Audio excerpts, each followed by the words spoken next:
யோகிராம் சூரத்குமார் ஜெயகுருதாயா அவருடைய நாமத்தை சொல்வதற்கும்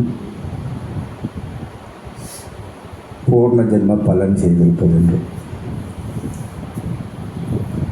அப்படிப்பட்ட ஒரு ஞானியினுடைய ஆசிரமத்தை இங்கு அமைத்து, இதே ஊரில் தான் 2 பேரும் பறந்திருந்தாலும் ஒரு ஞான சுடர் விளக்கை வருங்கால சமுதாயத்திற்கு கொடுக்க வேண்டும் என்பதற்காக அவருடைய வாழ்வியல் பயணத்தில் ஒரு பங்கை இறைவன் இறுதி நேரத்தில் அவருக்கென்று அமைத்திருக்கிறார். பல இடங்களுக்கு சென்று விட்டு கேட்டு பக்கத்தில் வந்தேன். சுவார் கொடுத்து கொண்டிருந்தார்கள். சுவார் சாப்பிட்டு தான் உள்ள வந்தேன். இந்த 3வது ஆண்டு விழா நடைபெற்று கொண்டிருக்கிறது. இருந்தாலும் பக்கத்தில் இருந்தாலும் இந்த ஞான சுடரை பற்றி புரிந்து கொள்ளக்கூடிய ஆற்றல் அடி எனக்கு இல்லாமல் போய்விட்டது. இதுதான் உண்மை. அப்போ கேட்ட தொடர்ந்து உள்ளே வந்தேன். சாப்பாடு இதில் இருந்தேன். குருஜி அவர்கள் தம்பி என்று ஒரு பக்கம் அன்போடு அழைத்தாலும் இந்தவுடைய உயர்நிலையில் பாரத பிரதமர் என்ற அளவுக்கு உயர்ந்துவிட்ட சமயத்திற்கு நாம் அப்படியெல்லாம் அழைக்கக்கூடாது.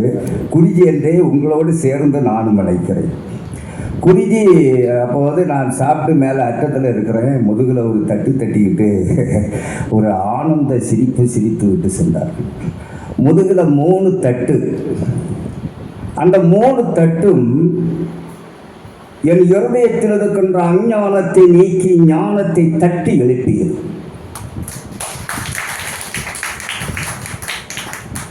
ஆலயத்திலே சென்றால் பக்தி வளரும், ஆசிரமங்களுக்கு சென்றால் ஞானம் வளரும். ஆலயத்திற்கு சென்றால் பக்தி வளரும், ஆசிரமங்களுக்கு சென்றால் ஞானம் வளரும்.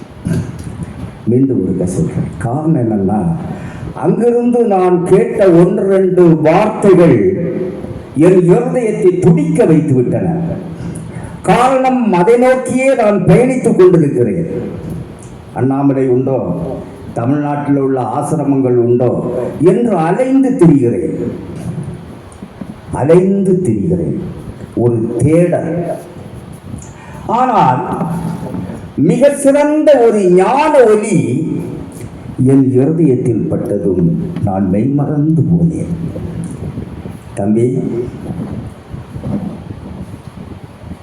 அப்ப சொன்ன நான் மீண்டும் வந்தேன். நான் வரவில்லை என்றாலும் உன்னுடைய பொற்பாத கமலங்களை பாத பூஜை செய்து சொன்ன வார்த்தை, பாத பூஜை செய்து நானும் தெளித்து கொண்டு நான் பருகிக் கொள்ளுகிறேன் தம்பி அப்படின்னா. காரணம், அவ்வளவு ஒரு உள்ஞானம் உள்ளடங்கியிருக்கிறது. நாமெல்லாம் பாக்கியவான்கள். இந்த குடிலுக்குள்ள வர்ணன்னு சொன்னாலே பூர்ண ஜென்ம பலன் செய்திருக்க வேண்டும். இந்த ஞான பாதையில் பயணிக்கின்ற ஒரு ஆன்மீகவாதி என்ற முறையிலே நான் சொல்லுகிறேன், அடித்தளத்திலிருந்து சொல்லுகிறேன்.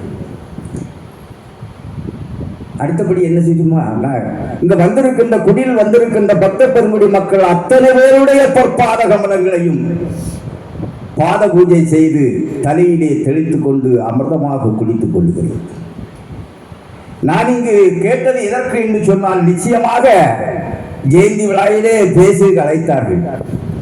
இப்போ 10 நிமிஷம் போகலாம், இன்னொரு தடவை நம்ம பார்த்துக்கலாம். அப்போ ஆரம்ப நிலையில் புரிந்து கொள்ள வேண்டும் என்பதற்காக இந்த அடிப்படையான ஞான கருத்துக்களை உங்களிடத்தில் பகிர்கிறேன். பட்னத்து சுவாமிகள் சிவபெருமானே மகனாக வந்து பிறக்கிறார். காதத்த ஊசியும் வராதுதான் கடைபிடிக்கு என்று சொன்ன மாத்திரத்திலே மாட மாளிகை கூட கோபுரம், அழகிய இளம் மனைவி அத்தனையும் கணப்பொழுதிலே துறந்தவர் பட்னத்து சுவாமிகள். அதுபோல அண்ணே சிவம்பராஜ் அண்ணன் இது அத்தனையும் ஒரு சமயத்தை தூர போட்டுட்டு நாம் போயிடுவோம்னு அவ்வளோ ஒரு மெய்ஞானம் செதும்பியிருக்கிறது. அந்த ஞானத்திற்கு நான் கட்டுப்பட்டவன், அந்த ஞானத்திற்கு நான் அடியவன், அந்த ஞானத்திற்கு என் குடும்ப வாழ்வியலே நான் பயணிக்கிறேன். ஆகவே அந்த கேட்டு பக்கத்தில் இருந்து அந்த ஞான கருத்துக்கள் என் காதில் கேட்டதும் என் உள்ளம் பழிச்சென்று என்ன கூறியது என்றால், இவ்வளவு காலம் இந்த ஞானத்தினுடைய எழுச்சியை புரிந்து கொள்ளாமல் பக்கத்திலே இருந்திருக்கிறோமே, கண்ணிருந்தும் குருடாய் இருந்தது போதல்லவா நாம் இருந்திருக்கிறேன். கண்ணிருந்தும் குருடாய் இருந்து விட்டேன் நான், காலமெல்லாம் வீணே கழித்து விட்டேன். பொன்பொருள் சதமன்று பூமியிலே அலைந்து, வருங்கையோடு தான் பிறந்தோம், வருங்கையோடு தான் போக போறோம் என்பதை உணராமல், பொன்பொருள் சதமன்று பூமியிலே அலைந்து பொய்யை மெய்யென்று எண்ணிவிட்டேன். உன் மலர்பாதாரம் மறந்து விட்டேன் ஐயா, உண்மையை இன்றுதான் உணர்ந்து கொண்டேன். கண்ணிருந்தும் குருடாய் இருந்து விட்டேன் நான், காலமெல்லாம் வீணே கழித்து விட்டேன். சொந்த பந்தமன்றும் துன்பம் இன்பமன்றும், வீதி வரை உறவு, வீடு வரை மனைவி, காடு வரை பிள்ளை, கடைசி வரை யாரும். சொந்த பந்தமன்றும் துன்பம் இன்பமன்றும், மந்தமதியாலே மதித்திருந்தேன்.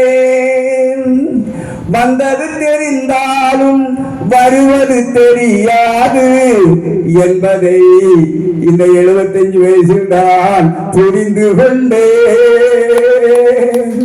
கண்ணிருந்தும் குருடாய் இருந்து விட்டேன் நான், காலமெல்லாம் வீடே கழித்து விட்டேன். திருச்சிட்டம்பலம்.